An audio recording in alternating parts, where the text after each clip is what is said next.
had a lot of discussion about what should be in the constitution, might be in a future constitution of Syria, and a desire for federalism.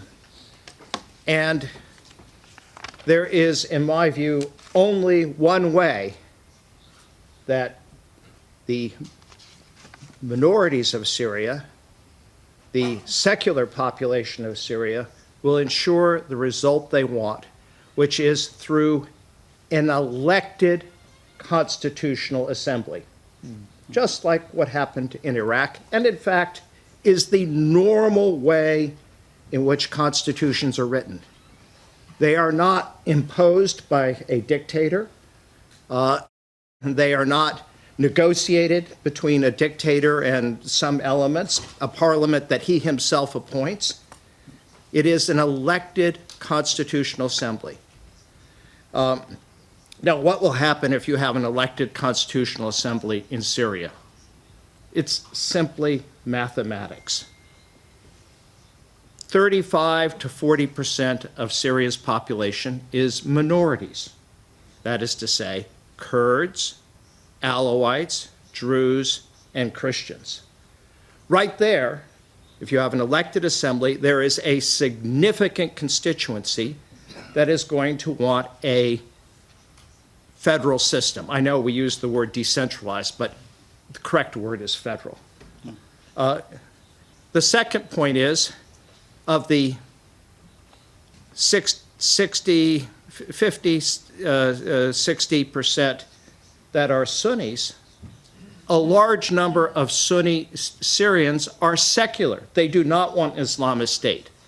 So if the West, if the Syrian people and the West is interested in not having an Islamist state in Syria, the best guarantee is to have the future of Syria decided by an elected constitutional assembly.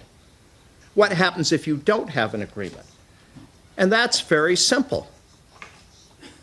The current situation continues until there is a new constitution decided by the Syrian people, meaning that Rojava continues with the SDF running its own institutions.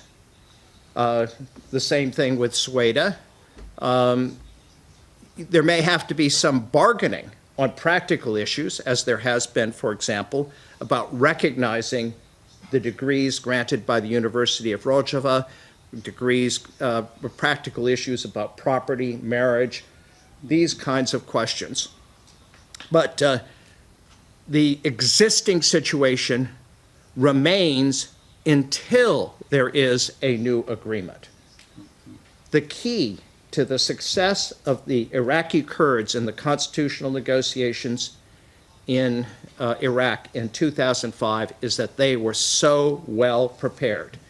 In fact, they put forward a program in 2004 which involved minimal powers to the central government, the federal government, a provision that said if it doesn't deal with one of those very limited powers, Kurdistan law is superior to Iraqi law.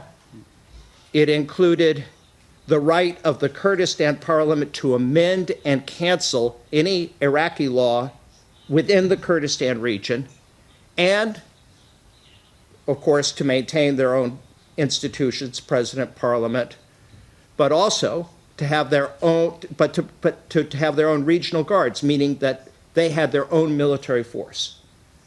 And they achieved this because they were so well prepared, or one major reason, and to be frank, the Shia majority was not well prepared, and as Kakfala said, the Sunnis were absent. So be prepared, have detailed proposals about what you want in terms of, you can call it decentralization if you want, but federalism. What exactly do you want in terms of the police? Who controls the police? How are the governors chosen? What are the local, local parliaments or councils? Who controls the educational system? Here's one that very few people pay attention. Who appoints the judges? What law applies? And you can have different laws in different parts of the country. That's true in Iraq. Kurdistan has different laws than apply in the Arab parts of the country. That's true in the United States. The criminal law in my state of Vermont is different from the criminal law in Texas.